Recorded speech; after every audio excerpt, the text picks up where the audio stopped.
Hari Jaya Radha Madhava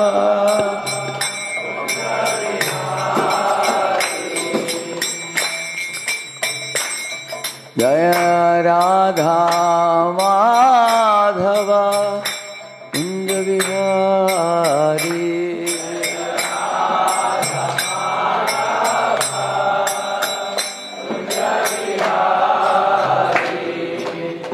Gopi Jana Vallabha Girivaradhari Gopi Jana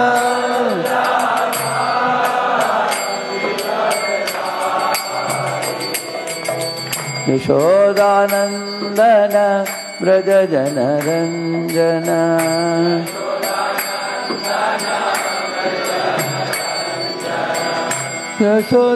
Yashodanandana Braja Jana Ranjana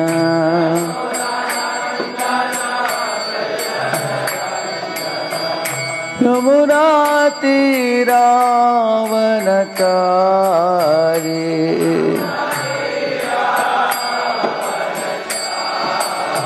Yamuna Tira Vanachari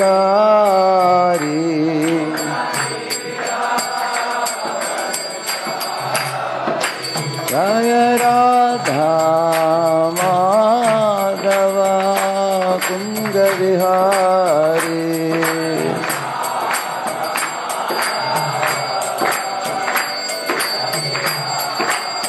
Jaya Gopi Jana Vallabha Girivaradhari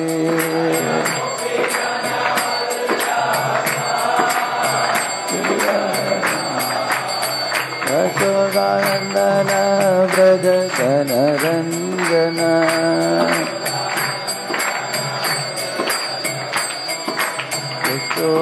Yashodanandana Braja Jana Ranjana Yamuna Tira Vanachari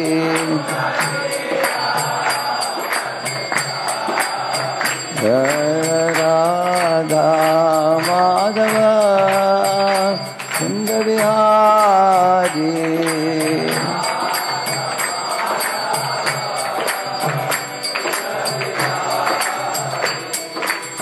Hare Krishna Krishna Krishna Hare Hare Hare Rama Rama Rama Hare Hare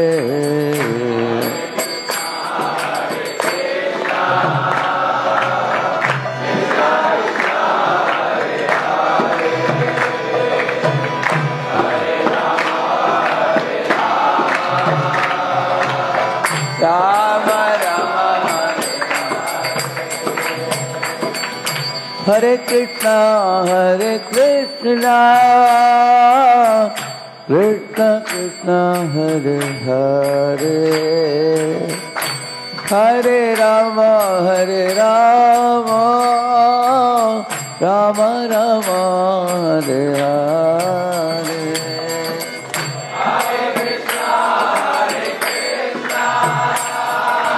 Krishna Krishna Hare Hare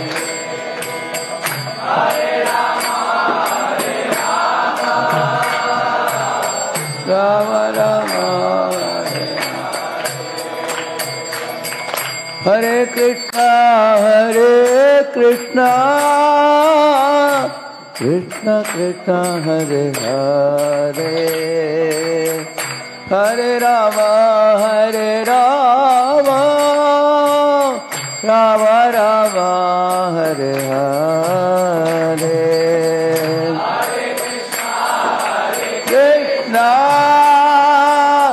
Krishna Krishna Hare Hare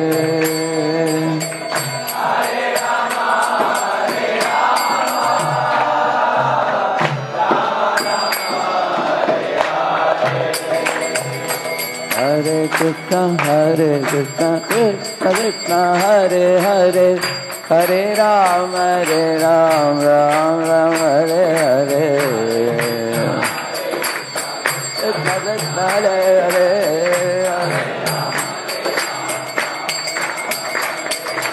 हरे कृष्ण कृष्ण कृष्ण हरे हरे हरे राम राम राम हरे हरे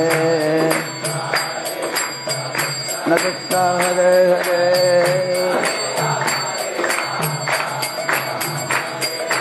हरे कृष्ण कृष्ण कृष्ण हरे हरे हरे राम राम राम हरे हरे कृष्ण कृष्ण हरे हरे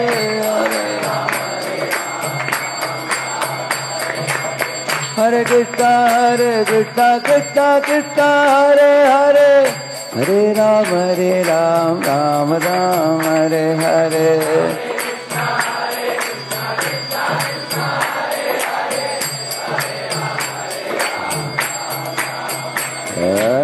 राधा मदन मोहन राधा मदन मोहन राधा मदन मोहन राधे राधा मदन मोहन जय जगन्नाथ जय बलदेव जय सुभद्रा जय सुदर्शना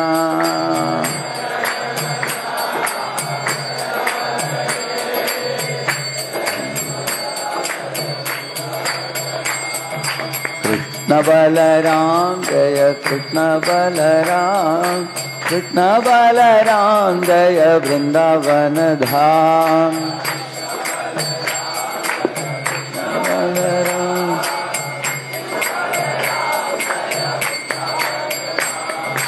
लक्ष्मी नरसिंह जय अनंत देव लक्ष्मी नरसिंह जय अनंत देव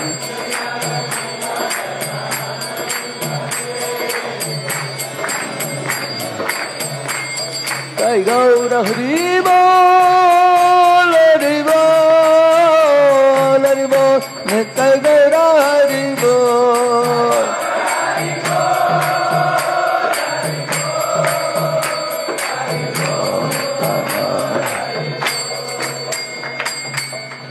पावन हरिनाम संकीर्तन की अनंत कोटि वैष्णव वृंद की श्रील प्रभुपाद की समावेत गौर भक्त वृंद की ग्रंथराज श्रीमद् भागवतम की ओम अज्ञानतिमिरन्धस्य ज्ञानाञ्जनशलाकया चक्षुरुन्मीलितं येन तस्मै श्री गुरवे नमः। श्री चैतन्य मनोभीष्टं स्थापितं येन भूतले स्वयं रूपः कदा मह्यं ददाति स्वपदान्तिकम् वन्देऽहं श्रीगुरोः श्रीयुतपदकमलं श्रीगुरून् वैष्णवांश्च ओं साग्रजातं सहगण रघुनाथान्वितं तं सजीवं साद्वैतं सावधूतं परिजनसहितं कृष्णचैतन्यदेवं श्रीराधा कृष्णपादान् सहगण ललिता श्रीविशाखान्वितांश्च नमा ओं विष्णुपादाय कृष्णपृष्ठाय भूतले श्रीमते भक्तिवेदान्त स्वामिनिति नामिने नमस्ते सारस्वते देवे गौरवाणी प्रचारिणे निर्विशेषा शून्यवादी पाश्चात्यदेशतारिणे वाञ्छाकल्पतरुभ्यश्च कृपासिन्धुभ्य एव च पतितानां पावनेभ्यो वैष्णवेभ्यो नमो नमः। जय श्री कृष्ण चैतन्य प्रभु नित्यानंद श्री अद्वैत गदाधर श्रीवासादि गौर भक्त वृंद हरे कृष्णा कृष्णा कृष्णा हरे हरे हरे राम राम राम हरे हरे। सब लोग बोलिए ओम नमो भगवते वासुदेवाय ओम नमो भगवते वासुदेवाय ओम नमो भगवते वासुदेवाय।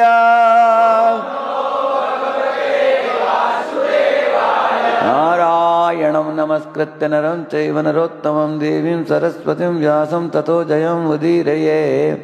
नष्टप्रायेष्व भद्रेषु नित्यं भागवत सेवया भगवत्युत्तमश्लोके भक्तिर्भवति नैष्ठिकी।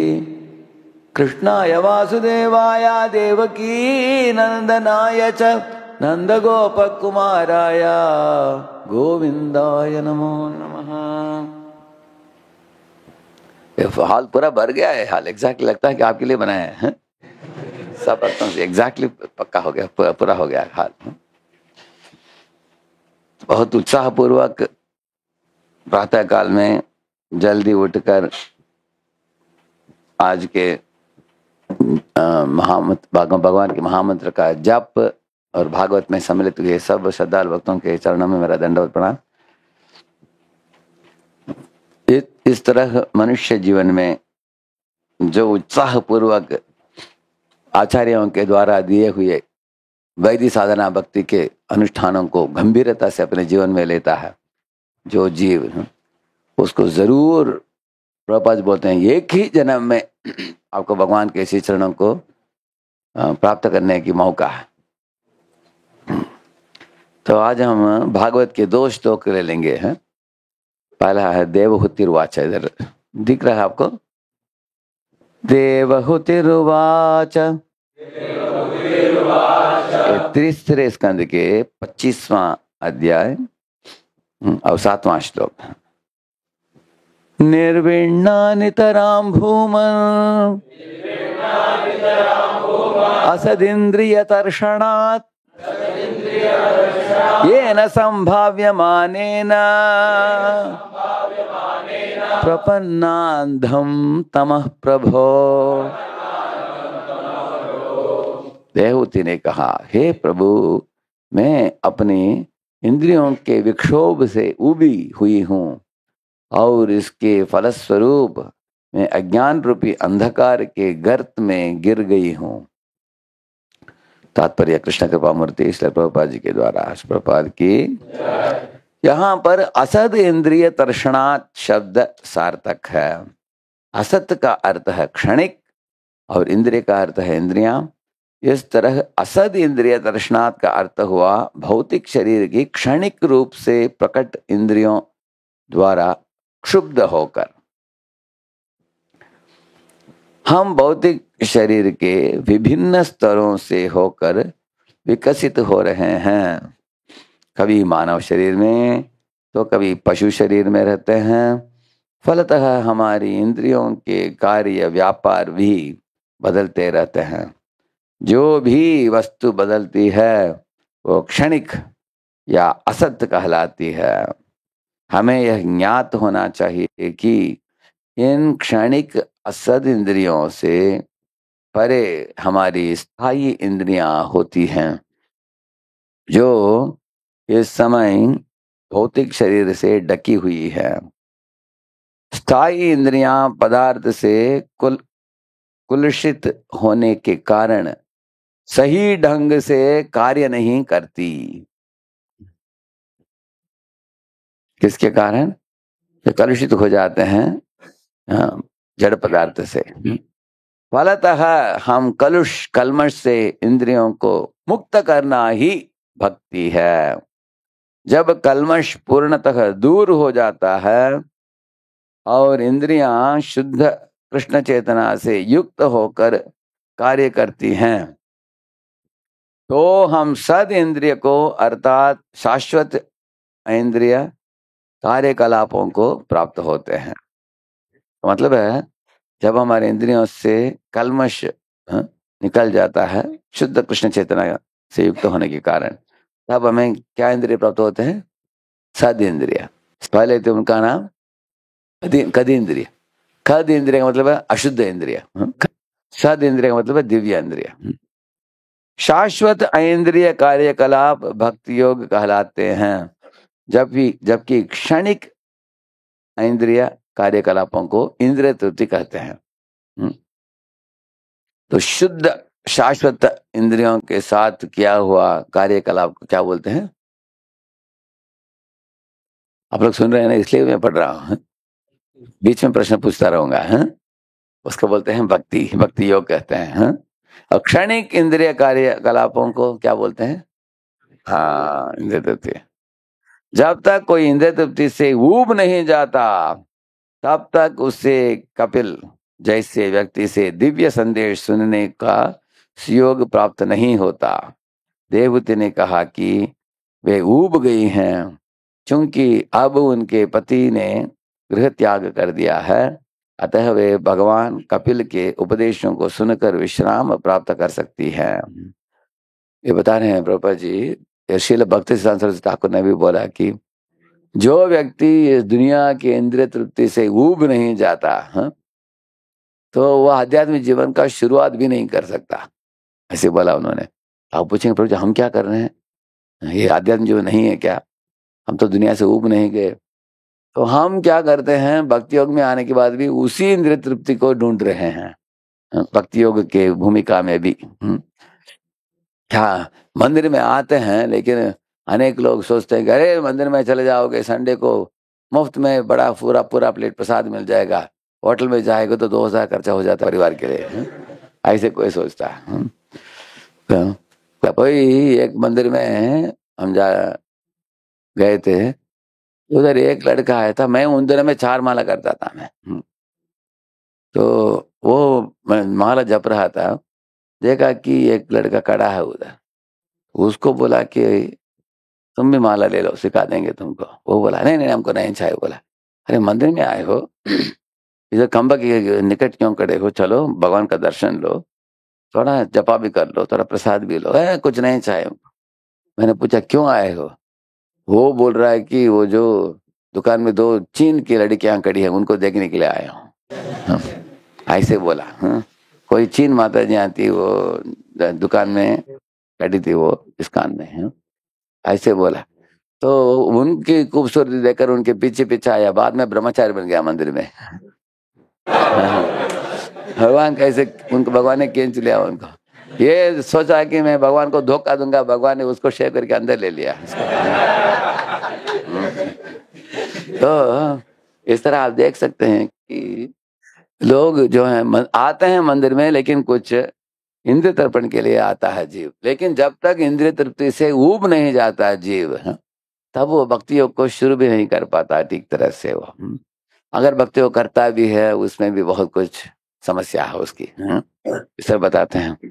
इसलिए प्रभु जी बताते हैं कि जैसे अगर आपके शरीर के ऊपर एक ब्लैंकेट डाल दिया जाए, इस तरह आत्मा के ऊपर एक आवरण आया है। क्या आवरण है?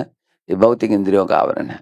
जैसे हमारे भौतिक आंखें हैं, भौतिक कान है, भौतिक नाक है, भौतिक जिह्वा, भौतिक हाथ पैर, सब कुछ भौतिक चीज है। अभी भौतिक पदार्थ आध्यात्मिक जीव को ढकने से क्या समस्या है, आप पूछ सकते हैं। समस्या क्या है?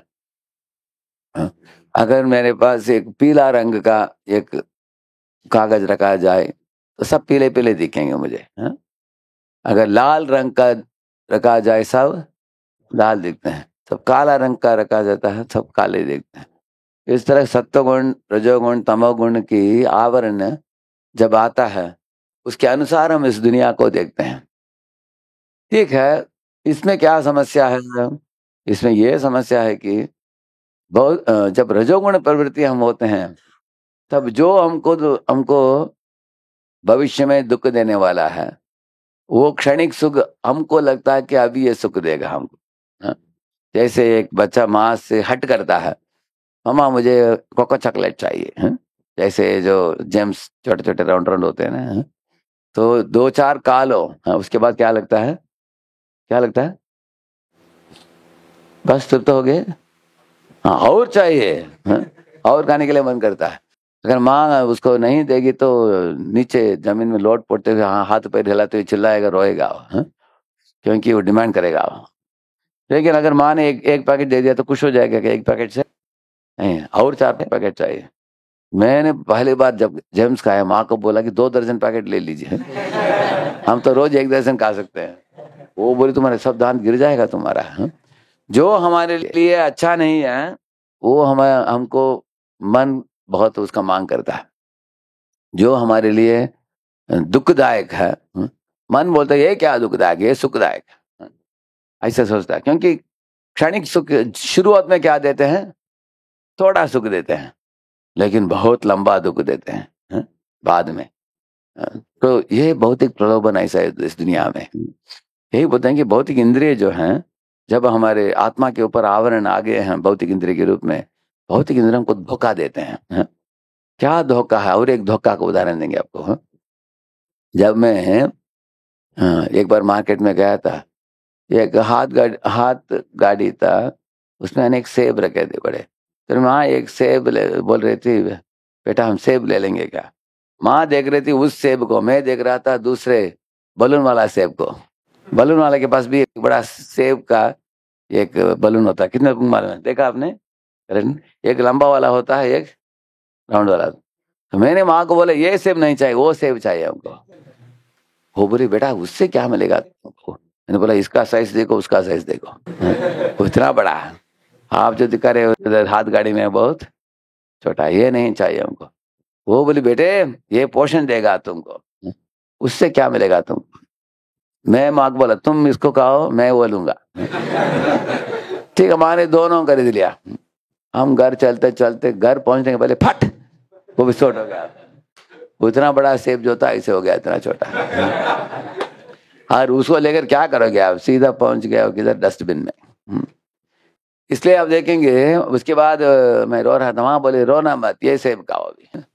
असली सेब दिया उन्होंने, असली खाया उसके बाद। तो इस तरह हम लोग इस दुनिया में भौतिक सुख जो है, क्षणिक सुख, वो बहुत बड़ा दिखता है लेकिन सुख नहीं देगा आपको, दुख ही देगा वो। लेकिन क्योंकि भौतिक इंद्रियों का आवरण आ गया हमारे ऊपर, इसलिए हम लोग धोखा कर रहे हैं कि वो सुख देगा सुख देगा करके उसके पीछे भाग रहे हैं। जैसे एक मृग तृष्णा होता है, अगर कोई प्राणी दूर में देखता है कि पानी की नदी बह रहा है, ऐसे दिख रहा है, करेक्ट, भागते हुए जाता है उधर, तब वह मुंह डालता है, उसके मुंह में सिर्फ सूखा सूखा गरम गरम रेत मिलता है उसको। वो मुंह में आने के बाद और भी हताश हो जाता हो। अरे पानी सोचकर मुंह डाला, कुछ पानी नहीं, सिर्फ मिट्टी मिला हमको। तो भौतिक क्षणिक सुख सब ऐसे ही है।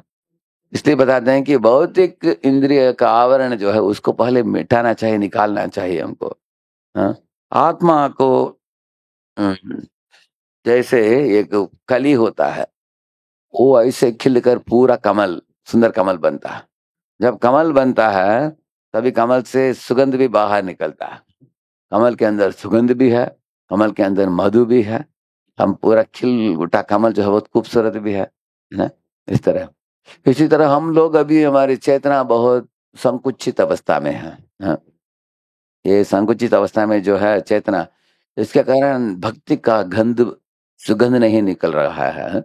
और भक्ति प्राप्त करने के बाद एक भक्त के अंदर मधु जैसे दिव्य गुण जब जगते हैं, वो भी अंदर छुपा हुआ है, छुपा हुआ अवस्था में है। इसलिए मनुष्य जीवन का मूलभूत उद्देश्य आत्मा का विकास, आत्मा की प्रगति। उसको जो करेगा तब भौतिक इंद्रिय रहेंगे, लेकिन भौतिक इंद्रिय का कुछ परवाह आप नहीं करेंगे। उदाहरण के लिए हाँ, एक घर में हम देखे, पहले हम कार्यक्रम करने के लिए जाते थे, तो देखा उनके घर में बड़ा टेलीविजन था पहले। तो 2 साल के बाद वो परिवार 16 माला तक आ गया और तिलक पहनने लगे सब लोग, घंटीमाला आ गया, वो दीक्षा के लिए तैयारी चल रहा था। और उस समय एक बार घर में वो लोगों ने बुलाया, मैं गया, देखा कि वो लोग टेलीविजन को निकाल कर बड़ा आल्टर बिठा दिया था। भगवान का ऐसे ही बड़ा आल्टर, पूजा आराधना कर रहे थे, अच्छा श्रृंगार, भगवान को श्रृंगार वगैरह की थी।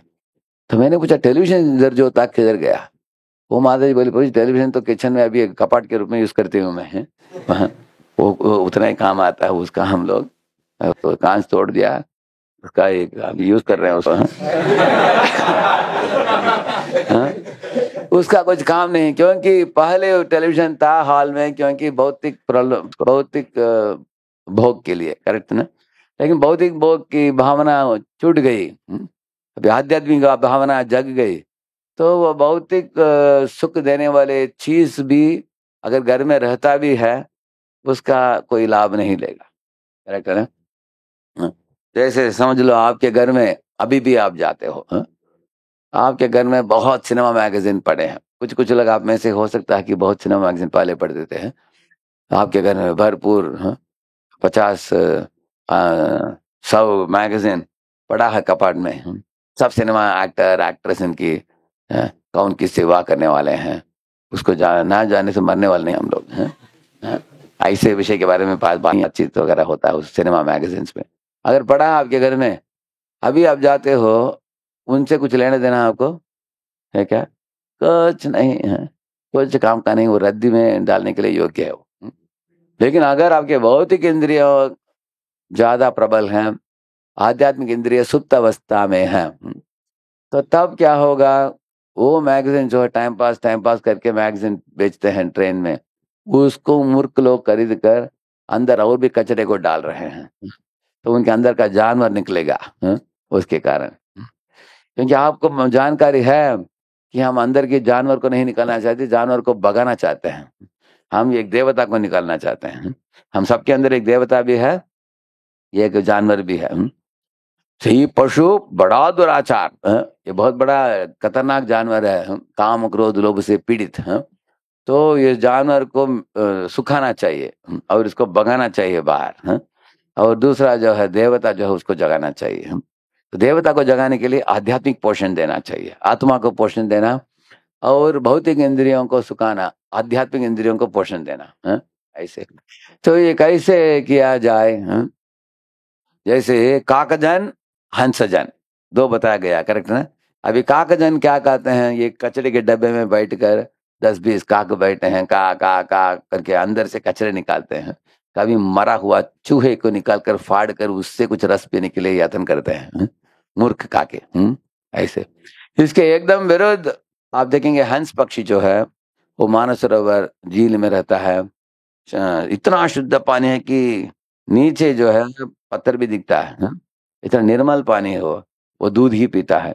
उसका शरीर भी एकदम सफेद होता है उसका, एकदम सच्च शुद्ध रहता है वो, मानसरोवर में रहने वाला ऐसे हंस। तो ये भागवत में शास्त्र में बताया है कि जो शुद्ध भक्त होते हैं, जिनके मन में सदा भगवान की सेवा भावना जागृत रहता है, वो लोगों को किससे तुलना किया है? हंस पक्षी से, हाँ? और जो लोगों का मन है सिनेमा मैगजीन पढ़ने में, सिनेमा गाना गाने में, स्त्री पुरुष के विषय में हमेशा बातचीत करना, उनके पीछे भागना है, इस तरह जो उनको काक से तुलना किया है, गंदे गंदे चीज के पीछे पड़ने वाले, इस तरह। तो इस दुनिया में प्रभुपाद ने बोला, अमेरिका में मैं क्यों आया हूँ अमेरिका में?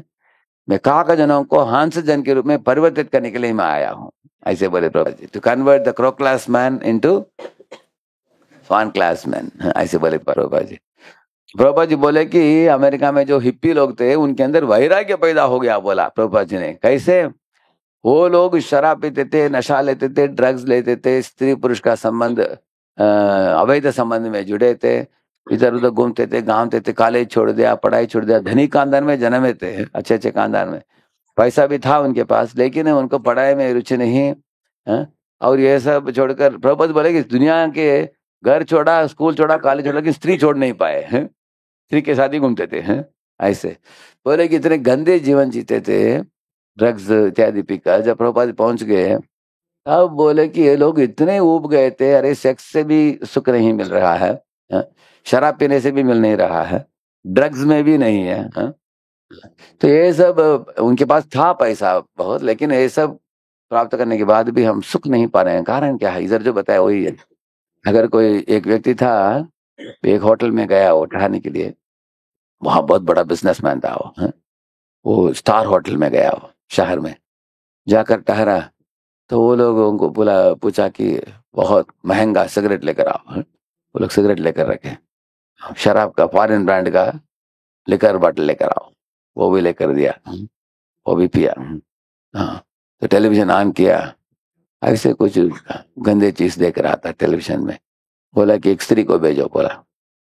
तो वो लोगों ने एक स्त्री को भेजा, तो स्त्री जब अंदर आई, उसके मुंह देखा, इतना डर गया। कारण क्या था? उनका बेटी ही था वो, है? क्योंकि उनका बेटी शहर में रहती थी। ये अ, वो एक शहर से पढ़ती थी, एक शहर में, दूसरे शहर में उसको नौकरी मिला उसको, है? उसको मालूम नहीं था कि उसको नौकरी मिला उधर, हाँ? वो शहर में गया था। लेकिन वो बड़ा स्टार होटल में वेश्या बेच देते कमरे में। तो वो बेटी ने सोचा कि मैं काम करूंगी, इस तरह काम करूंगी तो मुझे और पैसा मिल सकता है। और पैसा बनाने के लिए वो गई थी वो काम करने के लिए। और ये गया था कुछ अवैध संग करने के लिए। तो पिता और बेटी एक दूसरे को देखकर इतना शर्म आया दोनों को। ये देख रहा था उसको, अरे बेटी ये गंदा काम तुम कर रहे हो, हाँ? इस तरह के काम, हाँ? ऐसे वो पूछ रही थी तुम क्या कर रहे हो, हाँ? तुम मेरी माँ है, तुमको उसको छोड़कर तुम क्या कर रहे हो, हाँ? क्योंकि तुम इस तरह अवैध संबंध में जुड़ते हो, उससे मैं भी कर रही हूँ, ऐसे वो देख रही थी, हाँ? वो भाग गई उधर से। तो अभी देखिए, इसके इंद्रिय असद इंद्रिय थे, करेक्ट है ना? इसके कारण क्या क्या मांगा उसने? सिगरेट मांगा, शराब मांगा। असद इंद्रिय अशुद्ध चीज चाहते हैं, और उन अशुद्ध चीजों को प्राप्त करके वो दुखित होते हैं, हाँ? जैसे सिगरेट फूकने वाला उसका काशी बहुत बढ़ जाता है, हाँ? और धीरे धीरे वो लंग्स के अंदर घुस जाते हैं, उसके बाद वो मरता है लंग कैंसर के कारण। कोई शराब पीता है, उसको लिवर सरासिस होता है। लिवर सरासिस से क्या होता है? लिवर फट जाता है, मर जाता है वो भी। अवैध संग करने वाला, उसके भी 20-25 सेक्सुअली ट्रांसमिटेड डिजीजेस होते हैं, उन डिजीज से मर जाता है।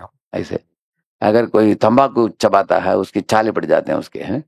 तो भगवान ने इस तरह हर गलत कुकार्य के लिए कुछ प्रकृति के द्वारा कुछ पाबंदी डाला है। क्यों इस तरह का व्याधि वगैरह देती है दुर्गा देवी? वो हमको सिखाना चाहते कि इस दिशा में मत जाओ, हाँ? क्योंकि इस तरह इस दिशा में जाओगे तो तुमको क्या प्राप्त होगा? दुख प्राप्त होगा। इसलिए वो सिखा रही है वो। जैसे एक बच्चा था, उसने देखा कि मेरा बड़ा भाई जो है, उसके पास एक कैमलिन का एक ज्योमेट्री बॉक्स था वो, हाँ? क्योंकि बड़ा भाई मैथमेटिक्स वगैरह करता था। तो ये छोटा बच्चा को अच्छा लगा कि नया नया बॉक्स लाया है कैमलिन का, हाँ? हमको देखो, वो खोल कर देख रहा था, अंदर कंपास है, डिवाइडर है, वो हाथ में उठा रहा है, देख रहा है अच्छा है क्या वो? छोटा बच्चा है, हाँ? तो पिता ने देखा, अरे मूर्ख, ये तुमको छूना नहीं चाहिए इसको, हाँ? तुरंत उसके हाथ से छीन लिया, अंदर रख दिया, बॉक्स बंद कर दिया, चिल्लाने लगा है जोर से, है? तो पिताजी ने, ये बच्चे को क्या लगा मेरे बड़े भाई को यूज करने के लिए देते हैं, लेकिन हमको यूज करने नहीं देते, ये क्या न्याय है? उस मूर्ख को मालूम नहीं, मूर्ख बच्चे को बड़ा भाई जो है इसको हैंडल कर सकता है वो, जैसे अभी इलेक्ट्रिसिटी है, कितने लोगों को फ्यूज डालना मालूम है आपको? कितने लोग जानते हो फ्यूज? हाँ देखिए, 10-20 लोग हैं, हाँ? जिनको जानकारी है वो ही फ्यूज डालना चाहिए, हाँ? अगर अनजाने से अगर आप खुद ट्राई मारोगे, हाथ अंदर लगा शॉक हो जाएगा, हाँ? करेक्ट है? इस तरह हरिदास ठाकुर बैठे हैं, जपा कर रहे हैं, एक स्त्री आ रही है उधर आकर, वेश्या। तो उसको बोला तुम भी बैठो, तुम भी हरिनाम सुनो, तुम भी हरिनाम करो, हे हमारा माला पूरा होने के बाद आपसे आपकी इच्छाओं को पूर्ति करेंगे, ऐसे बोला उन्होंने। तो 3 दिन आई वो, हाँ? हर दिन शाम को आती थी, रात भर सुनती थी इनका हरिनाम। अगले दिन सुबह क्या करती थी? देखती थी कि सूर्य का उदय हो गया, चली जाती थी वो। तीसरा दिन देखा कि ये व्यक्ति के अंदर क्या है, इतना ताकत, इतना शक्ति, मेरे जैसे सबसे खूबसूरत वेश्या से भी आकर्षित नहीं होता है, हाँ? और बैठकर हरे कृष्ण में क्या है, सोचा ऐसे उसने, हाँ? ठीक है, मैं भी बोलकर देखती हूँ, हरे कृष्णा कृष्णा कृष्णा हरे हरे, हरे राम राम राम। उन्होंने किया, करते करते करते उनके, क्योंकि शुद्ध नाम ले रहे थे ना, कौन? हाँ, ये शुद्ध नाम सुनकर उसके चित्त में परिवर्तन आ गया, हाँ? उसका चित्त शुद्ध हो गया उसका। वो नाम लेते लेते रोने लगी वो, हाँ? आंसू बहने लगा उनकी आंखों से, कृष्ण को पुकार रही थी ऐसे, है? तब उसको अकल भी आ गया, सद्बुद्धि आ गया उसको, दंडवत प्रणाम किया, बोला कि ये रामचंद्र कांत जो है उसने भेजा है मुझे इस तरह आपको पददलित करने के लिए, है? लेकिन अभी मुझे सब समझ में आ गया। तब हरिदास ठाकुर ने उस वेश्या को दीक्षा देकर, हम्म, वो मुंडन कर लिया उसने अपने सर, सब पैसे को ब्राह्मण बाकी जनों को दान में दे दिया। हरिदास ठाकुर उस स्थान से बोले कि मैं निकल जाऊंगा, जिस गांव में ईर्ष्यालु व्यक्ति है उस गांव में नहीं तारूंगा, है? चले गए वो। तो उसी स्थान में वेश्या ठहर कर, बेनापोल नाम का स्थान है, बांग्लादेश में है। इतने महान भक्ति में शुद्ध भक्त बनी वो, सारे गांव का आचार्य बन गई वो, है? और हर दिन कितना माला करती थी? 3 लाख नाम करती थी। उसका मतलब 192 राउंड्स, वो कभी कभी नहीं, हर दिन करती थी ऐसे। इतने शुद्ध भक्त बनी वो। तो ये किसी ने उठे ने पूछा क्लास में, अगर आप जब करते हो, कोई लड़कियां आती है आपको मिलने के लिए, आपको प्रलोभन करती है, आप क्या करना चाहिए? एक भक्त बोला, प्रभु जी उसको बिठा कर सुनाना चाहिए हरि नाम। प्रभु जी बोले, अरे मूर्ख, तुमको उठना चाहिए, तेज से भागना चाहिए उधर से, और भागते समय भी हरिनाम चिल्लाते हुए भागना चाहिए, हरे कृष्णा कृष्णा कृष्णा हरे हरे, हरे राम राम राम। तो ये बोला, प्रभु जी आपने अभी भी बोला कथा बोला हरिदास ठाकुर का, हमने सोचा उनको फॉलो करना चाहिए। प्रभु जी बोले, अरे मूर्ख, जैसे बड़ा बेटा हैंडल कर सकता है ये कैमलिन ज्योमेट्री बॉक्स, उसको मालूम है कि कंपास डिवाइडर कैसे यूज करना चाहिए।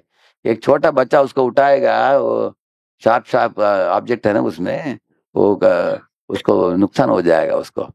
इस तरह हमको भौतिक एनर्जी, दुर्गा जो है मेटेरियल एनर्जी को सब लोग यूज कर सकते हैं क्या? उसको नहीं, जो उसको परिपक्वता से यूज कर सकता है वो ही यूज करना चाहिए। जैसे उदाहरण के लिए आपके पास कंप्यूटर में इंटरनेट हो, वाईफाई हो, आपके स्मार्टफोन में भी इंटरनेट का सुविधा हो।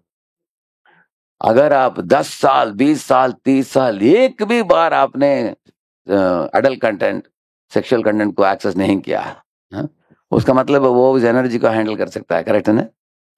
वो जैसे हरिदास ठाकुर ने किसको हैंडल किया? वेश्या का हैंडल किया। अगर आपके अंदर इतना कैरेक्टर, इतना उत्तम कैरेक्टर हो आपका, ये सुविधा देने के बाद भी उसमें पैरेंटल कंट्रोल भी नहीं है, कुछ भी नहीं है, लेकिन आप उसका दुष्प्रयोग कभी नहीं करोगे, मरोगे लेकिन नहीं करोगे, इतना स्ट्रिक्टली फॉलो कर सकते हैं, उसका मतलब आपका कैरेक्टर बहुत ऊंचा कैरेक्टर है, करेक्ट है ना? अभी हमारे पूना मंदिर में एक बार आपने गलत यूज किया लैपटॉप को, उसी दिन लैपटॉप निकल जाएगा आपके हाथ से, आपको कभी नहीं दिया जाएगा। उसके बाद आपको लैब में जाकर यूज करना पड़ेगा, आपको कंप्यूटर लैब में। पब्लिक में यूज कर सकते हैं लेकिन प्राइवेट फैसिलिटी निकल गया हाथ से। इस तरह स्ट्रिक्ट क्यों बनाया है? साधुओं का अगर पक्का कैरेक्टर नहीं हो, उनके प्रचार में दम नहीं रहेगा, कुछ भी इफेक्ट नहीं पड़ेगा उसका दूसरों में। इसलिए हमको कैरेक्टर, हरिदास ठाकुर के कैरेक्टर उत्तम कैरेक्टर, हम उनके अनुगामी बनकर उनके पदचिन्ह में चलना चाहिए हमको। हाँ, इस तरह है। युक्त वैराग्य बहुत अच्छी बात है। युक्त वैराग्य का मतलब है सब चीजों को भगवान की सेवा में जोड़ना चाहिए। उन्होंने इतना तक कि भौतिक दुनिया की मूर्तिमान स्वरूप जो दुर्गा है उनको भी उन्होंने भगवान की सेवा में जोड़ दिया। कौन? हरिदास ठाकुर, है ना? वो कर पाए। लेकिन हम क्या भौतिक दुनिया के किसी भी चीज को उठाकर हम यूज कर सकते हैं भगवान की सेवा में? नहीं, हमारे अंदर उतना कैरेक्टर नहीं है, क्षमता नहीं। क्यों कैरेक्टर नहीं है? क्योंकि अभी इंद्रिय क्या है? कदिंद्रिय, दूषित इंद्रिय। तो दूषित इंद्रिय का आवरण आया है आत्मा के ऊपर। इसलिए बच्चे को असली सेब के ऊपर आकर्षण नहीं, नकली सेब जो है, जो बलून है, बलून सेब के ऊपर आकर्षण है। इस तरह जब तक हमारे इंद्रिय दूषित अवस्था में रहते हैं तब तक हमारे आकर्षण इस भौतिक दुनिया के चमक दमक के ऊपर होता है। लेकिन भौतिक दुनिया का चमक दमक जो है वो धोखाबाजी है, वो कुछ नहीं, सुख नहीं देने वाले हैं हमको। ये क्षणिक सुख है, देखने में अच्छे दिखते हैं लेकिन हमको दुखदायक होते हैं। ये 1-2 चीज नहीं है मानी, एक विषय बता सकते हैं इधर। प्रभा जी बोलते हैं हमारे सब इंद्रियों में 2 इंद्रिय बड़ा प्रबल है, एक है जिह्वा, दूसरा जननेंद्रिय। तो ये 2 इंद्रियों को अगर कोई संयमित कर दिया, बाकी इंद्रियों को संयमित करना बहुत आसान है, वो सब इनसे सरल है उनको करना। जितम सर्वम जिते रसे, ऐसे बताया गया भागवत में। इसलिए हम जो प्रसाद गाते हैं, सरल प्रसाद गाते हैं, सिंपल, सिर्फ शरीर आत्मा को साथ में रखने के लिए गाते हैं।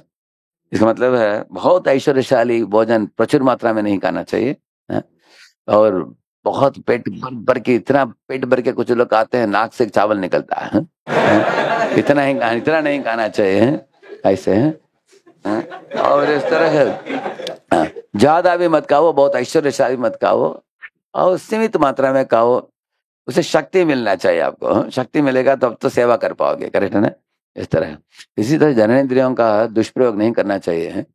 एक व्यक्ति पूछा परम पूज्य चंद्रमौली महाराज को, महाराज जी हम बोलते हैं ऋषि के न ऋषिकेश सेवनम भक्ति रुचते, आंखों का, हाथ का, कान का अपने बता दिया, जननेंद्रियों का इस्तेमाल कैसे किया जाए कृष्ण की सेवा में। महाराज बोले उसका दो प्रयोग है। एक है जो गृहस्थ हैं वो लोग जननेंद्रिय को प्रयोग करके अच्छे बच्चा पैदा करके कृष्ण भावनामृत में बड़े कर सकते हैं, अच्छे कर सकते हैं। और जो लोग अविवाहित हैं, जो विद्यार्थी हैं, उनको जननेंद्रिय को सिर्फ मूत्र का विसर्जन के लिए यूज करना चाहिए, बस। उसको छोड़कर कभी उसके बारे में सोचना भी नहीं, भूल जाओ उसको, और गलत प्रयोग नहीं करना चाहिए उसका, ऐसे बोले उन्होंने। क्योंकि अगर आपके अंदर तमोगुण रजोगुण जब बड़े मात्रा में होता है तब जननेंद्रिय बहुत इंपॉर्टेंट हो जाते हैं। लेकिन अगर किसके अंदर सत्वगुण बढ़ गया, उसके हृदय फुल जाता है, उसका हृदय खिल उठता है उसका।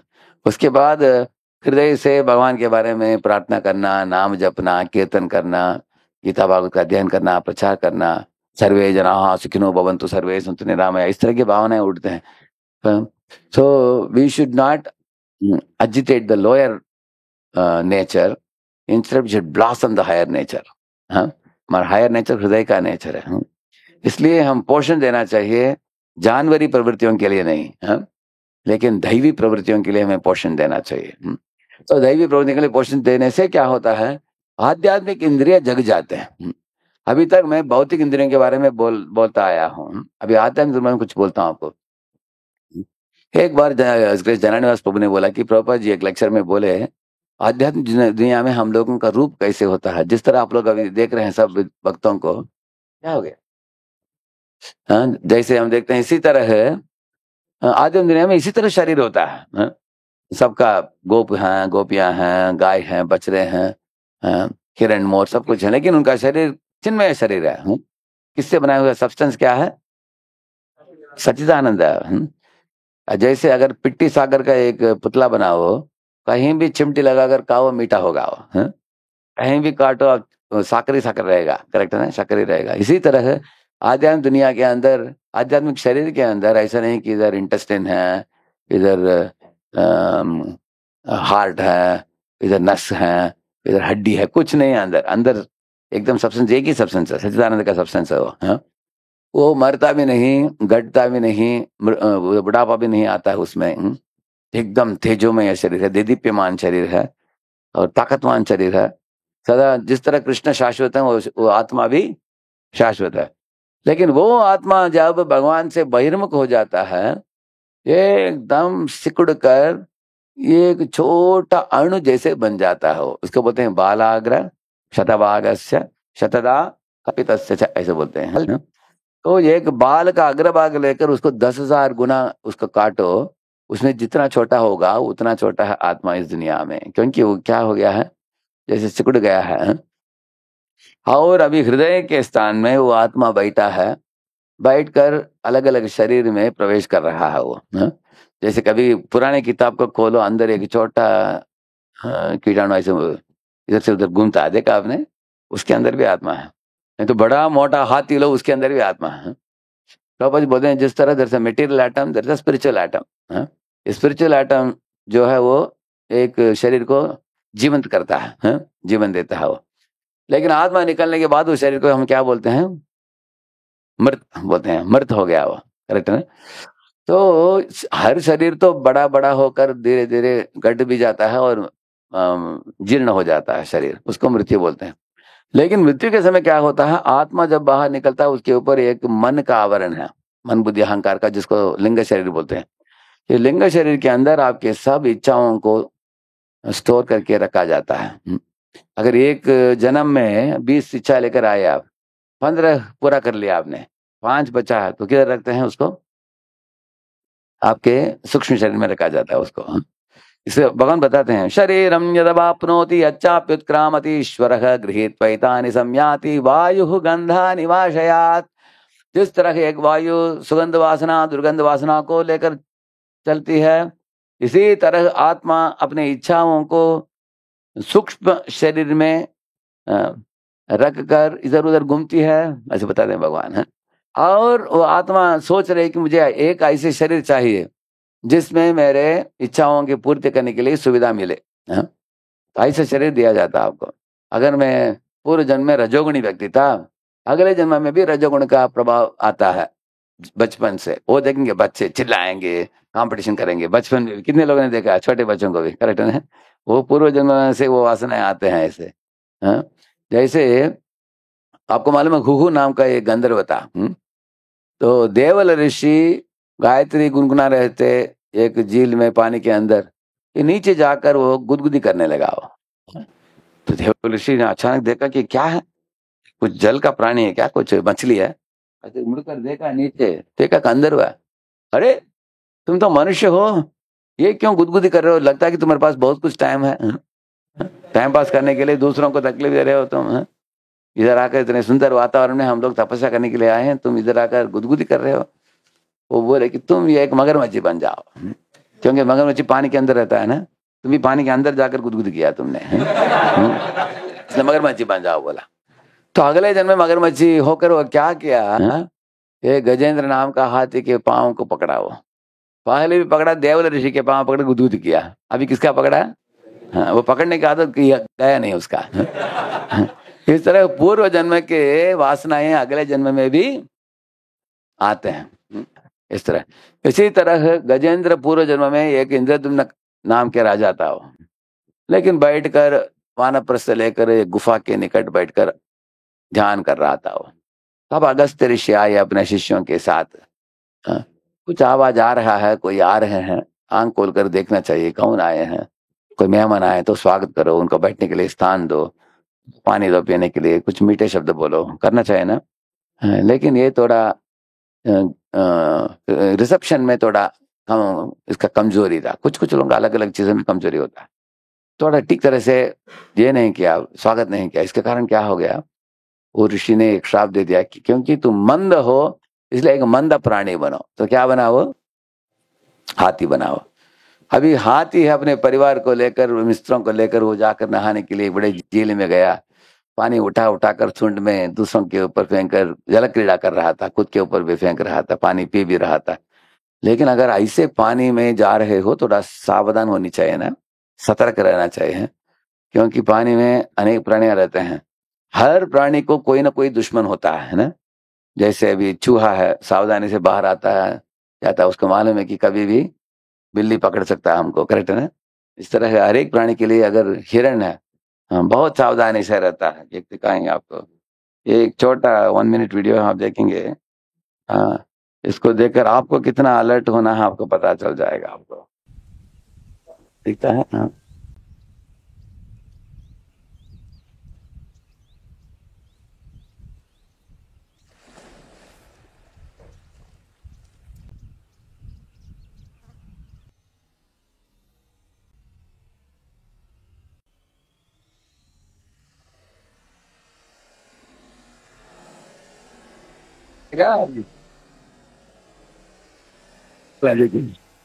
मगरमच्छ का सिर्फ पूंछ है पानी में, इस तरह हर एक का कतरा है कि नहीं इस दुनिया में। हाँ, हाँ। तो गजेंद्र का कतरे को बोल गया, हाँ? ऐसे ही हा हु कर रहा था पानी में, ऐसे पकड़ा गया, क्योंकि बहुत कैजुअली लिया उसने, करेक्ट है ना, पकड़ा गया।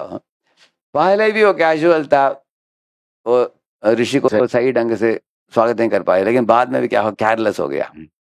अभी आप लोगों को दिखाया मैंने हिरण का, कितने लोगों को लग रहा है कि हम इतना केयरफुल नहीं है हिरण जैसे, कितने को लग रहा है, करेक्ट है? हाँ, तो ये कितना, ये एकदम कोमल प्राणी है, लेकिन पानी पीते उसको मालूम है कि अंदर कतरा है, देखिए जिस स्थान में कतरा है उधर ही उसको पानी भी पीना पड़ता है।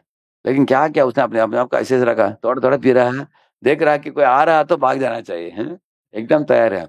इस तरह से हम कॉलेज में जाते हैं, कंपनी में जाते हैं, जरूर आपको कुसंग प्राप्त होता ही है, लेकिन भक्तों को उस कुसंग से अपने आप को अलग रख लेना चाहिए। कारण क्या है, अगर हम कुसंग के साथ जुड़ेंगे हम फंसेंगे जरूर, करेक्ट है।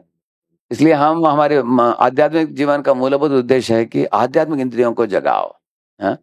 इस तरह जब तक आपके सूक्ष्म शरीर में अनेक भौतिक वासनाएं हैं, भौतिक इच्छाएं हैं, आपको अनेक बार जन्म लेना पड़ता है, बार बार बार बार। क्यों? उन इच्छाओं को पूर्ति करने के लिए। हैं? कोई अगर जैसे एक एक लड़का खेल रहा था उधर हवाई में, पानी में। प्रभुपाद देखे कि 6-7 घंटा खेल रहा था पानी में।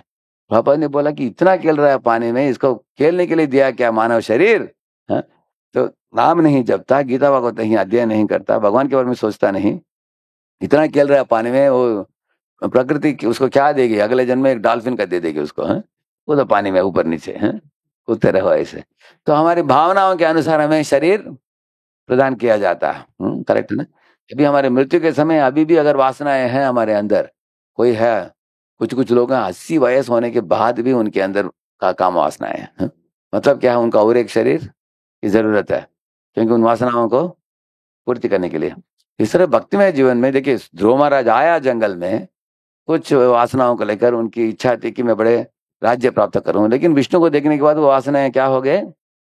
खत्म हो गए वो। करेक्ट है ना? इस तरह हम लोग भी आध्यात्मिक जीवन में जुड़े हैं अभी 1 साल 2 साल 5 साल 10 साल, क्या हमारे आध्यात्मिक जीवन में गंभीर होकर प्रगति कर रहे हैं, तो जिन इच्छाओं को लेकर आए भौतिक, वो इच्छाएं मिटना चाहिए, रहना चाहिए? हाँ हाँ, मिटना चाहिए ना। अगर मिटेगा नहीं, अगर जैसे कि वैसे रहता है, तो उसका मतलब क्या है? अगले जन्म में हमको और एक शरीर की जरूरत है। कितने लोगों को ये बात समझ में आ गया? आपको ये बात क्लियर है ना? हाँ। इसलिए ये भौतिक इंद्रियों का आवरण आपके ऊपर तब आता है जब आपके सूक्ष्म शरीर के अंदर कुछ भौतिक इच्छाएं होता है। हाँ। अगर आप जीरो कर दिया उसको, आपके सूक्ष्म शरीर के अंदर इच्छाओं को खत्म कर दिया आपने, उस खत्म करने के लिए हमको उनको परिवर्तित करके आध्यात्मिक इच्छाओं को अंदर डालना चाहिए। हाँ। जैसे एक ऑक्सीजन होता है, इसमें क्या बोलते हैं, एक फ्लास्क में। हाँ? आपको ऑक्सीजन को निकालना हो, ट्रेसेस भी नहीं रहना चाहिए। हैं? तो उसके लिए 2 मार्ग है। एक है वैक्यूम करना, वैक्यूम क्रिएट करना। दूसरा है इनर्ट गैसेस को डालना, जेनॉन, क्रिप्टॉन, आर्गन डालेंगे, तो वो अंदर घुसने से क्या होता है? ऑक्सीजन को धक्का देकर वो बाहर निकाल देते हैं। तुम बाहर जाओ, हम अंदर आ गए, ऐसे हैं, होस्ट कर देता है वो। इस तरह हम आध्यात्मिक इच्छाओं को अंदर डालते जाएंगे। मैं प्रातः काल में उठ जाऊंगा, भगवान की आरती उतारूंगा, कीर्तन करूंगा, नाचूंगा, गाऊंगा, शास्त्र पढ़ूंगा, प्रसाद पाऊंगा, भक्तों के साथ चर्चा करूंगा, बाहर जाकर किताब वितरण करूंगा, हरिनाम संकीर्तन में जाऊंगा। ये कि इतने डालो आप आध्यात्मिक कार्यों का अंदर, भौतिक इच्छाओं को रहने के लिए उधर जगह नहीं रहेगा, वो उनको किक आउट कर देगा वो, ये सब चीजें। लेकिन अनेक विद्यार्थी क्या करते हैं, आध्यात्मिक क्रिया करते समय थोड़ा आलसीपन आ जाता है, लेजीनेस आ जाता है उसमें। है? और समय जब मिलता है तब मन इंद्रिय तृप्ति के पीछे भागता है, सेवा करने के बदले इंद्रिय तृप्ति के पीछे। इससे क्या होता है? आपकी भौतिक इच्छाएं बढ़ जाते हैं, मल्टीप्लाई हो जाते हैं। एक इच्छा के साथ आया, 5 हो गया, 5 बाद में 50 हो गया। और इस तरह भौतिक इच्छाओं का बोझ बढ़ जाता है। तो बोझ बढ़ने के बाद आप देखेंगे कोई नाच नहीं पाता, क्योंकि बोझ बढ़ गया उसका। उस नाचने में रुचि नहीं है उसको। परम पूज्य लोकनाथ महाराज बता रहे थे हैदराबाद में, जो नाचेगा वो तरुण रहेगा, जो नहीं नाचेगा बुढ़ा हो जाएगा। ऐसे वो तुरंत सब भक्त कूदने लगे उसके बाद। तो हम लोगों के अंदर सरलता चला जाता है जब हम भौतिक इच्छाओं को हृदय में बढ़ते, मन में बढ़ाते जाते हैं। इसलिए ये भौतिक आवरण जो आया है, खदींद्रिय का आवरण, ये आवरण क्यों दिया गया है मुझे? क्योंकि कुछ तो भौतिक इच्छाओं को लेकर मैं आया हूँ मेरे सूक्ष्म शरीर में, उसके कारण ये आवरण दिया गया। और ये आवरण तो मुझे इतने ढक दिया है कि मैं भगवान को समझ नहीं पा रहा हूँ, इस दुनिया में मूर्ख बनकर भटक रहा हूँ, अलग अलग भौतिक पदार्थों के पीछे भागते हुए। और उनमें से 2 खास चीज हैं, जिह्वा और जननेन्द्रिय। ये 2 आकर्षण बड़ा प्रबल है इस दुनिया में, अनेक जीवों को उल्लू बनाते हैं, मूर्ख बनाते हैं। जैसे तेषु अशांतेषु मूढ़ेषु खंडित आत्मसु असाधुषु संगम न कुर्यात् शौचेषु योषित क्रीड़ा मृगेषु च। एक स्त्री के हाथ में कठपुतली बनता है जीव, है, और उसको एक स्त्री नचाती है उसको, एक मूर्ख जीव को ऐसे। तो इस दुनिया में तो अनेक लोग इसका, स्त्री का गुलाम बनकर इस दुनिया में बोलेंगे इतना बड़ा कमा रहा हूँ, इतना बड़ा व्यक्ति हूँ, ये अचीवमेंट्स किया हमने, लेकिन अंततोगत्वा देखोगे कि वो एक स्त्री के हाथ में गुलाम है वो, हैं? वो कठपुतली है। तो इसलिए हम लोग हाँ, वो ऊपर उठना चाहिए इन चीजों से।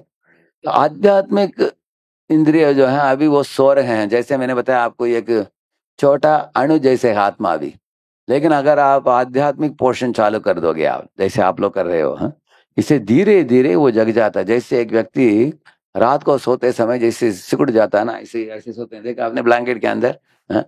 लाइट भी ऑफ है, उसके ऊपर ब्लैंकेट है, सब कुछ। अभी प्रातः काल में सूर्य का उदय हो गया, अलार्म बजता है, हाँ? तो कोई लाइट ऑन कर देते हैं, हाँ? तो ब्लैंकेट को निकालता है, तब ऐसे उसके शरीर पूरा साइज का आ जाता है। तो आत्मा का भी ऐसा ही है, हाँ? आत्मा धीरे धीरे जगता है। अगर हम आत्मा को जगाना, जो लोग आत्मा को इतना जगा दिया कि उनके भौतिक शरीर होने के बावजूद भी भौतिक शरीर का दुष्प्रयोग नहीं होता, हाँ? एक बार मैं परम पूज्य भक्तिचार्य स्वामी गुरु महाराज को पूछा, उधर पुणे में आए थे, महाराज शुद्ध भक्त के शरीर को आध्यात्मिक क्यों बोलते हैं? Why do we call the body of guru to be spiritual? क्योंकि हम देखते हैं कि उनके शरीर में भी पंचमहाभूत का शरीर उनके पास भी है, तो हम उसको आध्यात्मिक क्यों कहते हैं? वो बोले कि देखो उनके पास भी 10 इंद्रिय हैं, 5 ज्ञानेंद्रिय, 5 कर्मेंद्रिय हैं, लेकिन कभी भी उसका दुष्प्रयोग नहीं करता शुद्ध भक्त, हाँ? जैसे हम लोग दुष्प्रयोग करते हैं। जैसे हम लोग आंखों से गंदे पोस्टर देखते हैं, कानों से कुछ और गाना सुन लेते हैं, हॉलीवुड बॉलीवुड है, नहीं तो हम मुंह से कभी जो पदार्थ प्रसाद नहीं है उसको खा लेते हैं कभी, हैं? ऐसे हैं, ऐसे चीजों को हम अंदर लेते हैं इंद्रियों के द्वारा। लेकिन शुद्ध भक्त जो है वो गलत प्रयोग कभी नहीं करता अपने इंद्रियों का, क्योंकि उनके इंद्रियों को सिर्फ भगवान कृष्ण की सेवा में लगाता है, इसलिए उसके शरीर भी आध्यात्मिक माना जाता है, हाँ? जैसे माइक है, भी भगवान की गुणगान करता हूँ तो माइक भी दिव्य बन जाता है, करेक्ट है ना? जैसे प्रभुपाद ने बोला कि एक लोहे को आग में डालो वो तप जाता है ना, लाल लाल हो जाता है, पीला हो जाता है। इस तरह शुद्ध भक्त के अंग जो है वो दिव्य बन जाते हैं। अगर उसके भौतिक शरीर के अंग भी दिव्य बन गए और वो आध्यात्मिक अंग जो है अंदर, उनमें और इनमें फर्क नहीं रहता है, करेक्ट है? आपको समझ में आ रहा है ना? अभी आध्यात्मिक शरीर भी उठ जाता है, वो उठने के बाद आत्मा के पास आध्यात्मिक इंद्रियां हैं, जैसे आंखें, हाथ, सब। उसको बोलते हैं सिद्ध देह, हाँ? अभी साधना देह से हमको क्या प्राप्त होगा? सिद्ध देह। अगर आपका सिद्ध देह जग गया, हाँ? तो अगर सिद्ध देह में जितना शुद्ध इच्छाएं हैं कृष्ण की सेवा के लिए, उतने उसी तरह आपके सूक्ष्म शरीर में भी और आपके इंद्रिया ये भी ऐसे ही सेवा कर रहे हैं। तो दोनों में फर्क जब नहीं रहता, तब आत्मा मुक्त होकर भगवत धाम लौट जाता है। और भौतिक शरीर जलत्याशिया कोशम निगीर्ण मनलो यथा, ये सूक्ष्म शरीर भी जलकर राख हो जाता है उसके बाद, हाँ? वो रहता है। पर अगर ये भौतिक शरीर, स्थूल शरीर छूटता है उसको मृत्यु बोलते हैं। अगर सूक्ष्म शरीर छूट गया तो मोक्ष बोलते हैं। अगर सिद्ध देह प्राप्त हो गया तो स्वारूप्य सिद्धि बोलते हैं उसको, हाँ? तो हमको स्वारूप्य सिद्धि मिलना चाहिए। तो ये एक छोटा एक घटना बताऊंगा आपको। ये एक समय श्रीनिवास आचार्य प्रभु अपने घर में बैठकर ध्यान में ऐसे नाम जपते जपते जपते, जैसे पहले श्रवण दशा, वर्ण दशा, स्मरणावस्था, संपत्ति दशा, ऐसे अलग अलग स्तर पर एक भक्त जाता है ऊपर, तो भगवान का स्मृति इतना बढ़ गया उनका, ऐसे मानो लगा कि उनके शरीर हिल भी नहीं रहा है, अब उनके नाते रिश्ते सब आकर देखा कि ये क्या है, जिंदा मरे हैं, 6 घंटे से आए नहीं है बाहर, है? तो डर गए वो। तो अनेक भक्तों को बुलाया, सब भक्तों ने बोला कि इनका बड़ा शिष्य है, हाँ? इनका जो उनका नाम है रामचंद्र कविराज, हाँ? उनको उनको इनके बारे में अच्छा मालूम है, गुरु के बारे में अच्छा मालूम है, उनको बुलाया जाए तो अच्छा होगा। लेकिन वो इतने दूर में रहते थे, उनको बुलाने के लिए जाना हो तो 1 महीना लगेगा, और वापस उनको लौट कर उधर से चल के आना हो तो और 1 महीना लगेगा, उनको 2 महीने लग जाएगा। तो अभी नहीं है इधर, ऐसे सोच रहे थे। आजकल होता तो एक फोन कर देते, वो फ्लाइट पकड़ के आ जाते थे, हैं? ऐसे है ना, ऐसा सुविधा नहीं थी। तो उन्होंने भक्त लोग, कुछ लोग रो रहे थे, कुछ लोग सोच रहे थे। अचानक इनका इतना बड़ा आश्चर्य हुआ कि रामचंद्र कविराज खुद होकर आ गए उधर, हैं? तो आते ही सब लोग खुश हो गए, बोले कि देखिए आपके गुरु जी ऐसे बैठे हैं, हैं? तो उन्होंने एक कापूस लेकर नाक में रखा, देखा कि वो क्या चल रहा है, हवा, एक तम मंदता हवा, जो निकल रहा था। तो वो बोले कि ठीक है मैं भी देखता हूँ। वो खुद निकट वो बैठकर वो भी नाम जपने लगे, धीरे धीरे समाधि में प्रवेश हो गए। देखा कि लोगों ने देखा इनका 2-3 घंटा हो गया, ये भी नहीं आ रहे हैं। ऐसे हो गया। कभी कभी एक वक्त को भेजते हैं हॉस्टल में विद्यार्थियों को लेकर आओ प्रोग्राम के लिए, वो जाता आता नहीं, अभी दूसरे को भेजते हैं, ये भी जाकर नहीं आता है, अब तीसरे को भेजना पड़ेगा अभी, है? तो लोग सोचते क्या हो गया, दोनों ऐसे बैठ बैठ कर क्या कर रहे हैं, क्या हो रहा था। असली बात क्या है, ये जो श्रीनिवास आचार्य जो थे वो ऐसे नाम जपते जपते सिद्ध देह प्राप्त करके वो भगवत धाम में गए थे। भगवत धाम में देखा उनके गुरु जी जो थे गोपाल भट्ट गोस्वामी थे, जो गुण मंजरी थे वो, गुण मंजरी कुछ तो ढूंढ रही थी यमुना में अनेक गोपियों के साथ। उन्होंने पूछा गुण मंजरी को आप क्या ढूंढ रहे हैं, तो इनका नाम है मणि मंजरी, किनका, श्रीनिवास आचार्य का। तो मणि मंजरी ने गुण मंजरी को पूछा क्या, बोले कि राधा जी कल रात को रास नृत्य करते करते रास क्रीड़ा में उनका अनूपुर यमुना में गिर गई है, तो हम सब लोग यमुना में ढूंढ रहे हैं, तुम भी ढूंढो बोला उसको, इसलिए वो लेट हो गए उधर ही। वो दोनों गुण मंजरी मणि मंजरी दोनों ढूंढ रहे थे। अभी ये जो है रामचंद्र कविराज जाकर बैठे, उनका भी सिद्ध में वो करुणा मंजरी है, वो भी गए। तो उनको अभी गुण मंजरी ने मणि मंजरी ने बोला तुम भी ढूंढो, इसलिए तीनों लोग ढूंढ रहे थे, श्रीनिवास आचार्य और सॉरी गोपाल भट्ट गोस्वामी, श्रीनिवास आचार्य, रामचंद्र कविराज, ये उनका साधना देह है। उनके सिद्ध देह में वो क्या है, श्री गोपाल भट्ट गोस्वामी जो गुण मंजरी है। आप आसानी से याद रख सकते हो, गोपाल भट्ट गोस्वामी जी गुण मंजरी ऐसे याद कर सकते हैं। और श्रीनिवास आचार्य मणि मंजरी, और कृष्णदास का सॉरी कविराज सॉरी रामचंद्र कविराज है करुणा मंजरी, कविराज करुणा मंजरी याद रख सकते हैं। तो तीनों ढूंढ रहे थे और करुणा मंजरी को प्राप्त हो गया अब नौपर पानी में। तो उन्होंने गुण मंजरी को दिया, गुण मंजरी ने मणि मंजरी को दिया, मणि मंजरी ने गुण मंजरी को दिया है। तो गुण मंजरी उसको लेके जाकर ललिता विशाखा को दिखाया, तो राधा जी भी थी उधर, राधा जी के हाथ में दिया, सब लोग खुश हो गए। राधा जी खुश होकर उन्होंने अपने तांबूल को दिया, इनको गुण मंजरी को दिया। तो गुण मंजरी ने मणि मंजरी को दिया, मणि मंजरी ने करुणा मंजरी को दिया। तो क्योंकि अभी काम हो गया, अभी दोनों आचार्य अपने शरीर में वापस लौट आ गए, श्रीनिवास आचार्य और रामचंद्र कविराज। तो दोनों जब आंख खोले सब भक्त लोग खुश हो गए हैं, सब मृदंग वाद्य बजाकर कीर्तन चालू कर दिया। हरे कृष्ण कृष्ण कृष्ण हरे हरे, हरे राम राम राम हरे हरे, हरे कृष्ण कृष्ण कृष्ण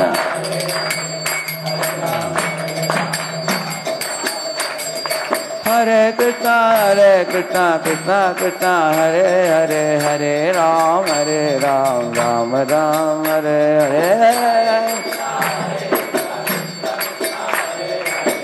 हरे राम राम राम। नित्य गौरंग जया, नित्य गौरंग, नित्य गौरंग जया, नित्य गौरंग जया, नित्य गौरंग, हरि बोल हरि बोल हरि बोल, नित्य गौर हरि बोल।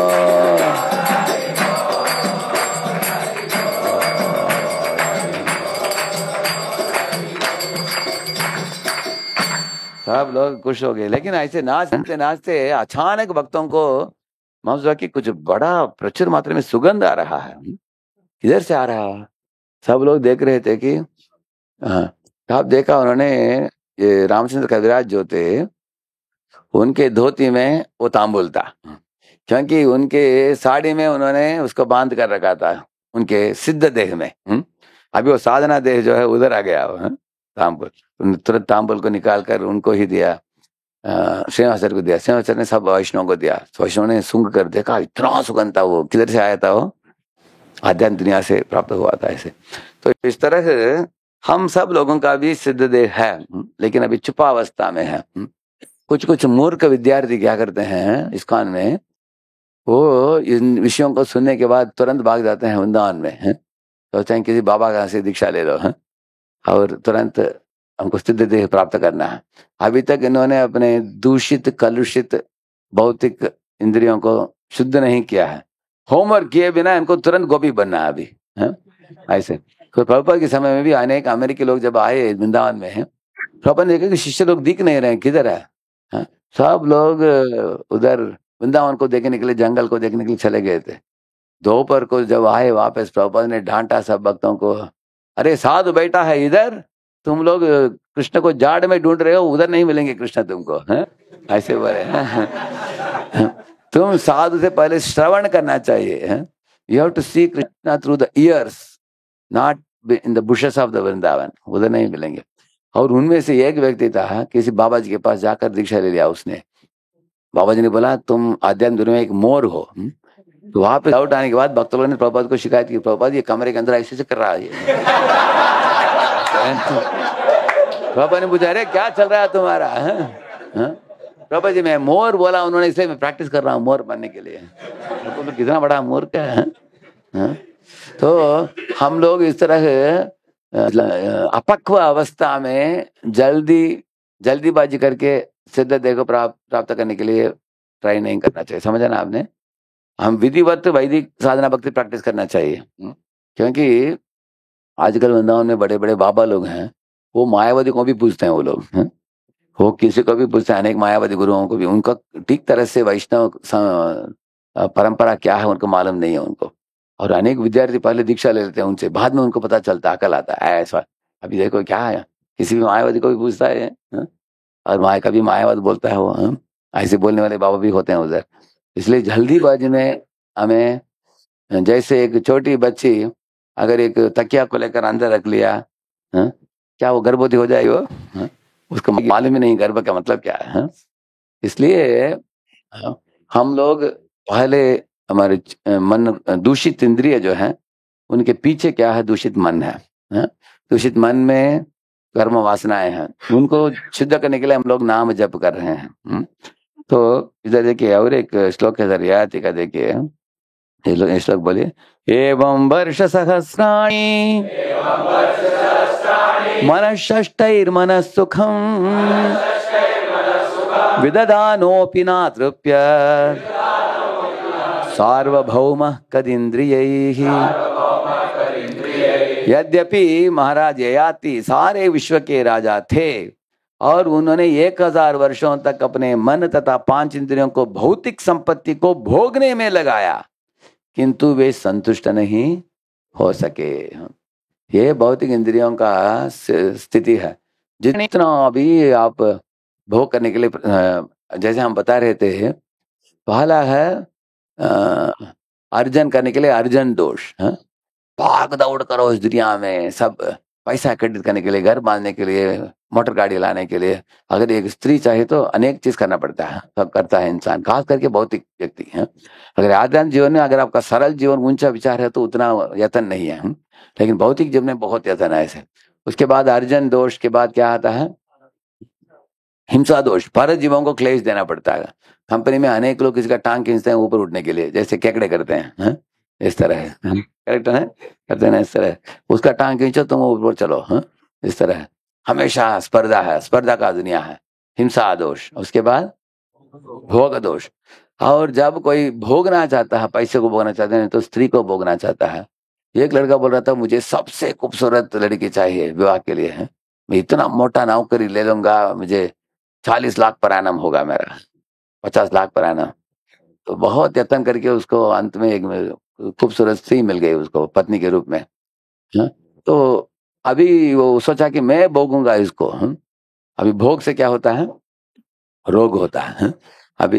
अभी इतना भोग तैसे में क्या होता है? ये भी डर होता है कि ये स्त्री खूबसूरत है लेकिन मैं इतना खूबसूरत नहीं हूँ, इसलिए कोई और खूबसूरत व्यक्ति इसको देखता है अपने स्त्री को, उसको इनसिक्योरिटी होता है, ये भी खूबसूरत है वो भी खूबसूरत है, दोनों देख रहे हैं एक दूसरे को, लेकिन पत्नी किसका है? मेरा है। तो उसको इनसिक्योरिटी होता है इस दुनिया में, तो इसलिए क्या होता है उसके बाद? रक्षण दोष बहुत मुश्किल है, उसको रक्षा करके रखना बहुत मुश्किल है, क्योंकि या तो ये भाग जाएगी किसी के साथ, नहीं तो कोई इसको उठाकर लेकर जाएगा, ये डर है उसको इस दुनिया में। अगर उसका खूबसूरत नहीं है तो ये कुछ नहीं है, अगर खूबसूरत है तो डर है, समझना आपने? ये भौतिक दुनिया ऐसा है। और उतना ही नहीं है, अगर खूबसूरत भी है, सुरक्षित अवस्था में भी अपने रखा है, फिर भी उसका खूबसूरती घटता जाता है, उसको बोलते हैं क्षय दोष। क्षय दोष ऐसे। पैसा भी ऐसे है, पैसा एकत्रित करके लाया आपने बहुत परिश्रम करके, अनेक, अभी आपको बोनस आ गया, दिवाली बोनस, पत्नी पूछे अच्छा आपको 2 लाख बोनस आया क्या, चलो मार्केट में जाते हैं, क्या करना है, 5 साड़ी खरीद लेते हैं, ऐसे वो बोलती है। बेटा बोलता है पापा मैंने सुना कि आपको बोनस आया है, एक नया मॉडल मोबाइल निकला है, ये खरीद कर दे दो, वो बोलता है। दूसरा बड़ा बेटा बोलता है पापा ये पल्सर बाइक मांगा था ना मैंने, अभी पैसा आया ना, डालो उसमें। तो उसको लूट कर लेने वाले अनेक लोग होते हैं। एक इंसान सोचता है कि आया पैसा उसको मैं बचा कर रखना चाहता हूँ, लेकिन छोड़ नहीं रहे ये लोग हैं। ये दुनिया में आप देखेंगे भौतिक जीवन में, ये एक संग्राम का दुनिया, इसलिए बोलते हैं मनश्चष्टा इंद्रियाणी प्रकृति स्थानी, हाँ कर्षति, बड़ा संग्राम है भौतिक दुनिया। इसका मतलब ऐसा नहीं कि भौतिक सुख मुफ्त में आता है, उसके लिए भी बहुत परिश्रम भी कठोर है, और अंततोगत्वा दुखदायक है वो। ये भौतिक सुख कैसा है, it's miserable pleasure. What is miserable pleasure? जैसे एक ऊंट जो होता है वो कांट को खाता है, कांटों को का कर उसके मुख से खून निकलता है, उसको पी पी कर सोचता है कि कांटा का जूस अच्छा है, लेकिन किसका जूस पी रहा है वो? खुद का ही रक्त पी रहा हो। ये भौतिक दुनिया का सुख ऐसा है, भौतिक इंद्रियों से यही बोल रहा है। देखिए यद्यपि महाराज ययाति सारे विश्व के राजा थे और उन्होंने 1000 वर्षों तक अपने मन तथा 5 इंद्रियों को भौतिक संपत्ति को भोगने में लगाया, किंतु वे संतुष्ट नहीं हो सके। कद इंद्रिय अर्थात अशुद्ध इंद्रियों को शुद्ध किया जा सकता है यदि इंद्रियों और मन को कृष्णवानामृत में लगाया जाए। इधर प्रभुपाद जी कद इंद्रिय को सदिंद्रिय बनाने के उपाय बता रहे हैं। देखिए एक व्यक्ति के बेटा था, उसका ग्लाउकोमा हो गया। आपको मालूम है ग्लाउकोमा करके एक व्याधि है, आंखों में आंख में एक अंधापन होता है, ठीक तरह से दिखता नहीं है, तरह का ब्लाइंडनेस होता है उसके कारण। तो उसके 2 मित्र आए, मित्रों को पूछा कि क्या किया जाए, मेरे बेटे का ग्लाउकोमा हो गया, दिखता नहीं ठीक तरह से। एक फ्रेंड ने बोला क्या उससे प्रॉब्लम क्या है तुम्हारा? वो तो रो रहा है। बोला रो रहा है क्या, उसके आंखों को निकाल दो। बोला निकाल दोगे ना समस्या ही चला जाएगा, क्योंकि दर्द हो रहा है उसको, अभी निकाल दोगे तो चला जाएगा। दूसरे व्यक्ति आकर बोला अरे बच्चे चिल्ला रहा है क्या, मार दो उसको। बोला मार दिया जाए तो आवाज आएगा क्या मरने के बाद? प्रभु जी बोलते हैं ये 2 मित्र जो आए थे वो कौन है? जो आंखों को निकालो बोला वो मायावादी है, और बच्चे को मारो बोला वो बुद्धिस्ट है, निर्वाण। बुद्धिस्ट लोग बोलते हैं अरे इंद्रिय तुमको सता रहे हैं ना, तुम ऐसे सुखाओ इंद्रियों को। इसलिए विपस्सना मेडिटेशन जो लोग होते हैं दिन भर सुखाते हैं इंद्रियों को, रात को क्या देंगे आपको। तो मेरे 2 मित्र IIT के, मुझे भी बुलाया, मैं गया नहीं था, मेरे 2 IIT के मित्र गए थे विपस्सना मेडिटेशन के लिए। मैं हरे कृष्ण में गया, वो लोग विपस्सना में गए हैं। वो लोगों का 15 दिन का इंद्रियों को सुखाने का कार्य है। सुबह से रात तक कुछ नहीं खाना है, कुछ नहीं बोलना है, अकेले कमरे में रहना है, किसी के साथ मिलना भी नहीं है, सब इंद्रियों को डिनाई करना है। तो दिन भर वो सुख खाएंगे और रात को ये कैरेट खाएंगे। तो मेरे 2 मित्र 2 दिन रहे, भागते हुए आ गए, वो कैंप से एस्केप होकर आ गए वो। बोला कि ये क्या है? तो इस तरह एक मित्र ने बोला कि उसके आंखों को निकाल दो। बोला इस तरह इंद्रियों को सुखाना। और दूसरा बोलता है आंखों को निकालना, वो इम्पल्स निर्विशेषवादी है। वो लोगों का जीवन भी बहुत सुखा सुखा जीवन है, क्योंकि जैसे कोई भगवान को निराकार मानता हो, तो भगवान का रूप गुण लीला इत्यादि के बारे में चर्चा नहीं कर सकता है, सिर्फ उसको डिनाइल मोड में है। बड़ा मत देखो, बड़ा मत सुनो, बड़ा मत बोलो, इससे अनासक्त रहो, अनासक्ति बोल बोल कर इंसान उब जाएगा, है ना। ऐसे विश्वामित्र ने ट्राई मारा है, कुछ देखो मत, कुछ सुनो मत, कुछ बोलो मत, ओम ऐसे बैठे रहे। मैंने कहा गई टिंग टिंग टिंग आवाज करने लगी है, तुरंत उनका आंख खुल गया है, क्या आवाज आ रहा है क्या है? क्योंकि ये जीव जो है उसको देखने की इच्छा होता है। अगर हम भगवान के खूबसूरत रूप को देखते हैं, उनके कीर्तन सुनते हैं, प्रसाद प्राप्त करते हैं, इसलिए प्रभु जी बता रहे हैं कि कद इंद्रिय अर्थात अशुद्ध इंद्रियों को शुद्ध किया जा सकता है यदि इंद्रियों और मन को कृष्ण भावनामृत में लगाया जाए। सर्वोपाधि निर्मुक्तम तत्परत्वेन निर्मलम ऋषिकेन ऋषिकेश सेवनम भक्ति रुच्यते, है ना। हमारे इंद्रियों को भगवान के समय लगाने से वो दिव्य बन जाते हैं। मनुष्य को समस्त उपाधियों से मुक्त हो जाना चाहिए। जब तक वह अपने को भौतिक जगत का भोक्ता मानता है तब तक उसकी इंद्रियां अशुद्ध रहती हैं। देखिए, हम लोग अपने आप को केंद्र में जब मानते हैं ना, तब ये अशुद्ध रहते हैं। किंतु जिस क्षण से उसे आध्यात्मिक अनुभूति हो जाती है और वह अपने को भगवान के दास के रूप में पहचानता है तो उसकी इंद्रियां तुरंत शुद्ध हो जाती हैं। शुद्ध की हुई इंद्रियों को भगवान की सेवा में लगाना भक्ति कहलाता है। ऋषिकेन ऋषिकेश सेवनम भक्ति रुच्यते। कोई भले ही हजारों वर्षों तक इंद्रियों का भोग क्यों न करे, जब तक वह इंद्रियों को शुद्ध नहीं कर लेता तब तक वह सुखी नहीं हो सकता। इस प्रकार श्रीमद् भागवत के 9वें स्कंद के अंतर्गत राजा ययाति को यौवन की पुनः प्राप्ति, ये अध्याय में पढ़ते हैं, लास्ट तक में पढ़ते हैं। तो लास्ट में एक उदाहरण देकर मैं प्रवचन को विराम देता हूँ। देखिए, प्रभुपाद जी ने बताया इस भौतिक दुनिया हम लोग नेगेटिव एक्सिस में है, हाँ? ये किसके समान है? अगर एक व्याधिग्रस्त व्यक्ति हो, कितने लोगों का वायरल फीवर हुआ है इधर, आपका अनुभव है वायरल फीवर का? अनुभव है ना आपका? करेक्ट। तो जब वायरल फीवर होता है तब आपके जिह्वा कड़वा लगता है, हाँ? आपके शरीर में गर्मी बढ़ जाता है, आपको लगता है कि अगर खड़े रहेंगे तो थकावट होता है, लेटेंगे तो लगता है कि बैठ जाओ, बैठेंगे तो लगता है कि उठ जाओ, और कभी कभी वॉश बेसिन में जाकर करके वॉमिट करते हैं कभी, हैं? कुछ पचन पाचन नहीं होता है ठीक तरह से, करेक्ट है ना। आपको इतना बुरा लगता है कि ये कब ये निकलेगा, ये हैं? वायरल फीवर इतना बुरा लगता है आपको, हाँ? तो उसके बाद आपको एंटीबायोटिक जो भी है दवाई आप खाते हो, हाँ? दवाई खाने के बाद आप नेगेटिव एक्सिस से धीरे धीरे उठकर 0 में आ जाओगे आप, करेक्ट है ना। उसका मतलब है 3-4 दिन में आपका बुखार निकल जाता है। वो निकलने के बाद आपको भी महसूस होगा कि पहले जो सिम्टम्स थे वो धीरे धीरे निकल गए, आपको थोड़ा अच्छा लगेगा। You can clearly see that you are becoming healthy in your body, correct ना, ऐसे लगेगा आपको। तो उस समय भी ये उसको कन्वालेसेंट पीरियड बोलते हैं उसको, क्योंकि शरीर इतना थकावट होता है कि जैसे मानो एक बलून विदाउट एयर ऐसे होता है, बलून में हवा नहीं हो, हवा निकली हुई हो, ऐसे बलून रहता है, ऐसे शरीर रहता है, एकदम कमजोर रहता है।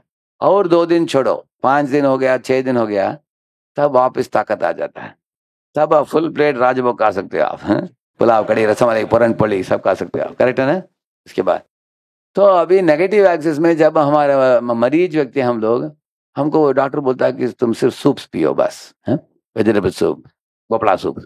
सोचते हैं क्या है, अच्छा बाकी लोग सब फीस्ट खा रहे हैं, फेस्टिवल फीस्ट खा रहे हैं सब वक्त, आप देखते भी हो, लेकिन आपको खाने के लिए मना है। क्योंकि जब आपका व्याधि हो गया है, व्याधिग्रस्त अवस्था में अच्छे अच्छे ऐश्वर्यशाली भोजन खाना अच्छा है क्या? एक बार हमारे पुणे में एक हेल्थ रूम है, ब्रह्मचारियों के लिए, पहले उसको सिक रूम बोलते थे पहले, बाद में नाम बदल दिया उसको। क्यों हेल्थ रूम कर दिया? ताकि जल्दी निकल जाएंगे उधर से, हैं? हेल्दी होकर निकलना है, सिक रूम बोलेंगे तो पड़े रहेंगे उधर ही। तो ये एक दिन ये एक व्यक्ति राजभोग लेकर जा रहा था सिक रूम में, मैंने उसको रोका, इधर किधर जा रहे हो? तो जी वो प्रभु जी है ना, सिख है ना, इसलिए उनको लेके जा रहा हूँ। बोला, मैंने बोला अरे सिख को तो खाना नहीं चाहिए, उनको पोपड़ा सूप देना चाहिए, है सूप देना चाहिए उनको। अंदर जाकर वो सिख वाला जो मरीज है उसको डांटा मैंने, तुम मरीज हो, तुम राजभोग खाओगे? अगर राजभोग खा पाते हो तो तुम मरीज नहीं हो, बाहर आ जाओगे। करेक्ट है कि नहीं, है? अगर ये कहा पा रहा है, अच्छा इसका मतलब क्या, उसका असली बुखार नहीं है, उसका ऐसे ही लेटा पड़ा है, मतलब आलसीपन कर रहा हो, करेक्ट है ना। तो ये प्रूफ है, करेक्ट है ना। अच्छा ऐश्वर्यशाली भोजन आप खा नहीं पाओगे आप बुखार में, तो नेगेटिव एक्सेस है। 0 में आ गए, तब धीरे धीरे आपका खिचड़ी चालू करेंगे। पहले सूप था, उसके बाद खिचड़ी, एकदम लाइट सात्विक खिचड़ी, ब्लैंड खिचड़ी होगा।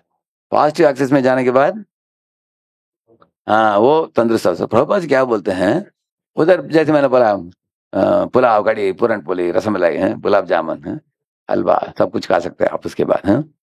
तो अभी नेगेटिव एक्सिस क्या है? बद्ध जीव, 0 क्या है? मुक्त जीव। और जो पॉजिटिव एक्सिस है वो जो भगवत धाम में पहुंच के भगवान कृष्ण को मिलते हैं, वो लोगों को वो भक्त है। तो 0 ज्ञानी है। और नेगेटिव एक्सिस में क्या है? इस दुनिया में रहने वाले, सब जीवन। कितनों का ये उदाहरण समझ में आ गया आपको? क्लियर? हाँ। तो हम लोग अभी किस अवस्था में हैं? व्याधिग्रस्त अवस्था में। क्यों? अभी भौतिक शरीर है, हैं? ये भौतिक शरीर जब तक है हमें सावधान रहना चाहिए, क्योंकि हम भौतिक और एक भौतिक शरीर कितने लोग नहीं चाहते? करेक्ट है ना? नहीं चाहिए। तो उसके लिए क्या करना पड़ेगा आपको? आपके चित्त को शुद्ध करना पड़ेगा, हाँ? मन को। तो हम लोग चेतो दर्पण मार्जनम क्या करते हैं? हरे कृष्ण जप करते हैं, गीता भागवत का अध्ययन करना, भक्ति विधियों को अपनाना। तो एक और तो हमें चित्त के मल को मिटाना है, दूसरा है हमारे चित्त को भरना है आध्यात्मिक कार्यों से, हाँ? जितना प्रातः काल से रात तक आप इतने आध्यात्मिक कार्यों में जुड़ते हो, उतना आपके मेटेरियल डिजायर्स को किक आउट कर देगा वो, हाँ? इस तरह किक आउट करके आध्यात्मिक भावनाओं को बढ़ाओ। इस तरह बढ़ाते बढ़ाते धीरे धीरे हम देखेंगे कि आत्मा खिल उठता है, जैसे एक कमल का बोला मैंने, हाँ। कृष्ण पाद पद्म गंध यही जना पाई, ऐसे एक श्लोक है। कृष्ण के श्री चरणों की पद्म गंध को कोई जीव पा लिया है, ब्रह्मलोक आ रहा है, सुख नहीं पाए। बताते हैं कि अगर ब्रह्मलोक हो, ध्रुवलोक हो, वो भी प्राप्त नहीं करना चाहेगा जीव, है? मोक्ष वांछा भी नहीं, भोग वांछा भी नहीं, सिर्फ सेवा वांछा है एक जीव को, ऐसे है। इस तरह हम हमारा चित्त शुद्ध हो जाएगा, इसी दुनिया में परम आनंद का अनुभव करोगे आप। इस तरह शास्त्र हमको वचन देते हैं, हाँ? इस तरह हमने दो श्लोकों की तात्पर्य पढ़ा हमने, एक देवहूति के और एक ययाति के, हैं? तो हमें पता चल गया कि क्या है कद इंद्रिय और क्या है सद इंद्रिय। तो हम सद इंद्रिय को जगाओ और कद इंद्रिय जो दूषित हैं उनको शुद्ध करो, यही आज के सत्र का मूलभूत उद्देश्य है, हम जो सीख रहे हैं। खास करके आप लोगों के जो इस अवस्था में, युवकों की अवस्था में, ये कल्पना के दुनिया में जीते हैं लोग, हैं? ये ड्रीम वर्ल्ड में जीते हैं। तो आप थोड़ा ड्रीम वर्ल्ड से उतर जाओ, नीचे आ जाओ, ग्राउंड लेवल पर आ जाओ, हाँ? तो एक लड़का बोला, प्रभु जी हम तो तरुण व्यक्ति है ना प्रभु जी, कैसे आ सकते हैं? मैंने बोला अरे प्रहलाद महाराज 5 वयस में ये फिलोसफी बोले। प्रहलाद करेक्ट है ना? तुम क्या 5 हो क्या? तुम्हारा 20 हो गया, 4 गुना हो गया तुम्हारा ज्यादा, है? तुम बुद्धिमान बन सकते हैं आसानी से, प्रभुपाद के तात्पर्यों को पढ़कर, इस इस्कॉन संस्था में गंभीरता से जुड़कर। श्रील प्रभुपाद की और भक्त वृंद की। एक प्रश्न मैं वाइंड अप करते करते एक प्रश्न जवाब दे दूंगा, हाँ बोलिए, माइक दीजिए उनको। मैं कहा बोलिए। मेरा क्वेश्चन ये है, हरे कृष्णा प्रभु जी, मेरा क्वेश्चन ये है प्रभु जी कि जैसे इंद्रिय कंट्रोल के बारे में आपने बताया, बट प्रभु जी ऐसा भी होता है कि हम लोग इतना नॉलेज लेने के बाद कोशिश करते हैं, बट कभी कभी ऐसा भी होता है कि हम फिर जाते हैं, कभी कभी इंद्रिय तृप्ति की भावनाएं जगती हैं, वो इतना उत्तेजित कर देती हैं, प्रबल कर देती हैं कि उसमें हम लिप्त हो जाते हैं। फिर उसके बाद में दुख भी होता है कि ये ऐसा क्यों किया, मेरे को ऐसा नहीं करना चाहिए था, नेक्स्ट टाइम नहीं करूंगा। जैसे अभी गुड्स ट्रेन जो है, गुड्स ट्रेन ऐसे तेजी से चल रहा है। अगर आपने ब्रेक लगाया इधर लगाएंगे तो 30 फुट के आगे रुक, करेक्ट है ना? इस तरह हम लोग अभी चालू किया है कृष्ण भावनामृत, लेकिन करोड़ों जन्म हम लोग घूमते घामते आए हैं इस दुनिया में। जिस तरह अभी फैन है, इसको स्विच ऑफ कर दिया, तुरंत नहीं रुकता, वो थोड़ा टाइम लगता है। इस तरह हमारे इंद्रिय भी गलत दिशा में भागते हुए आए हैं अनेक जन्मों में, इसलिए कृष्ण भावनामृत में आने के बाद भी तुरंत रुकते नहीं, वो थोड़ा बहुत जाते हैं। तो जैसे हमें आप पछताना चाहिए उसके लिए, हाँ?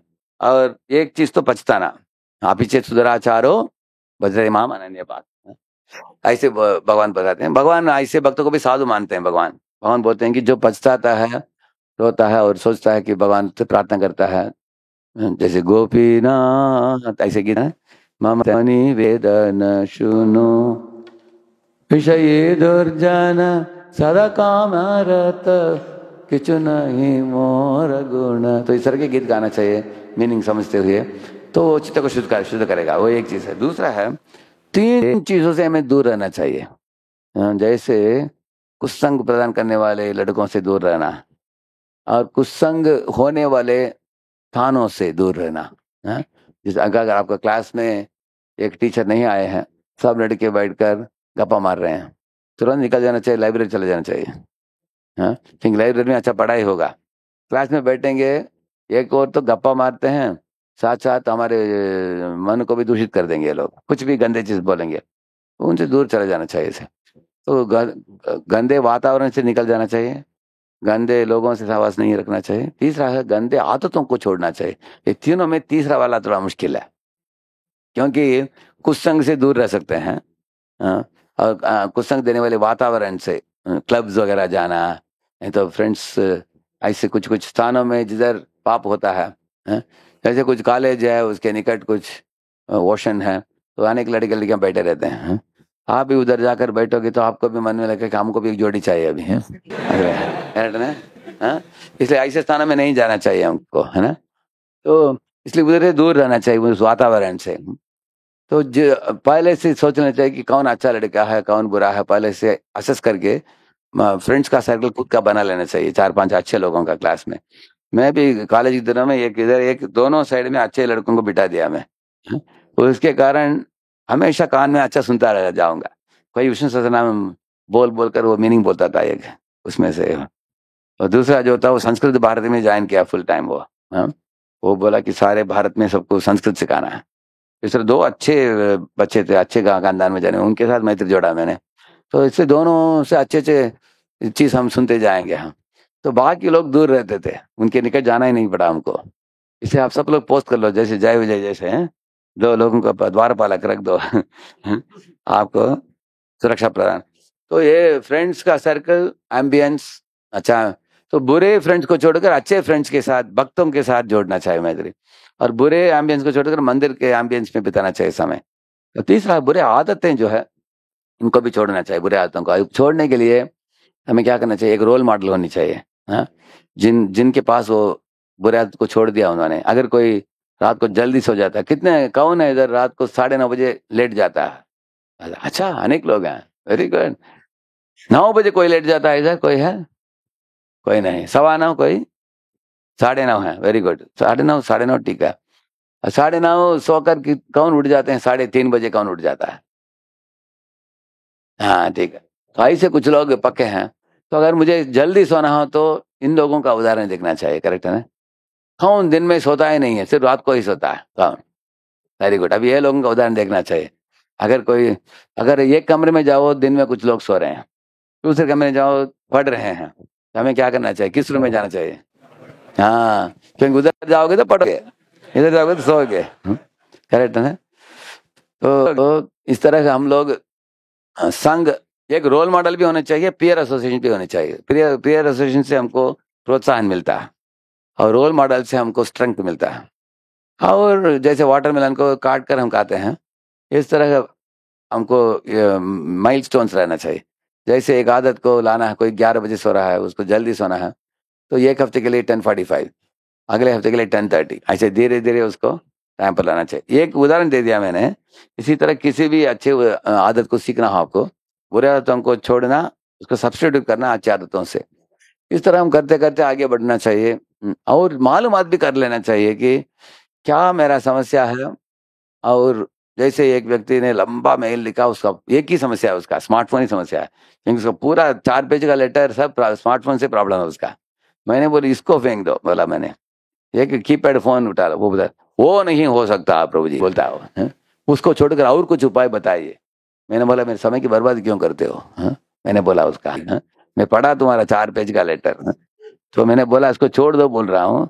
तो अगर उपदेश को स्वीकारना नहीं है, तुम पूछा क्यों मुझे? ऐसे बोला मैंने उसको। वो बोल रहा क्या प्रभु जी, इतने सालों से यूज करते आए हैं, अचानक कीपैड से कैसे काम चलेगा? कीपैड से काम हो जाएगा तुम्हारा, फोन करना है तो, फोन ही करना है ना, फोन उसके लिए तो है, उसको छोड़कर बाकी सब करते हैं आजकल लोग, उसमें। तो इसलिए हमें देखिए, ये बंदर का समस्या है। बंदर ने एक बॉटल के अंदर हाथ डाला, उधर काजू बादाम पिस्ता सब कुछ था, उसको उठा लिया, लेकिन निकल नहीं रहा है हाथ। तो शिकारी आ रहा है, क्या करना चाहिए उसको? छोड़ो, भागो उधर से। लेकिन छोड़ नहीं पा रहा क्योंकि आसक्ति है। तो इसके कारण शिकारी पकड़ा, उसको पकड़कर बांध दिया रस्सी, और गांव में लेके जाकर बोलता है अभी कूद मारो, भी इधर से उधर, उधर इधर, जीवन भर कूद मारना पड़ता है उसको। उसके हाथ में गुलाम बन गया, करेक्ट है ना? क्योंकि छोड़ा नहीं। त्यागात् शांतिर अनंतरम। अनावश्यक चीजों को छोड़ने से हम लोग बच जाएंगे, लेकिन छोड़ने के लिए लोग तैयार नहीं है। तो बुरे आदतों को छोड़ना, अच्छी आदतों को प्राप्त करना। Is the basic background. अभी जिनका जवाब मैं दे नहीं पाया, मैं आज और कल शाम को इनर ट्रांसफॉर्मेशन करके एक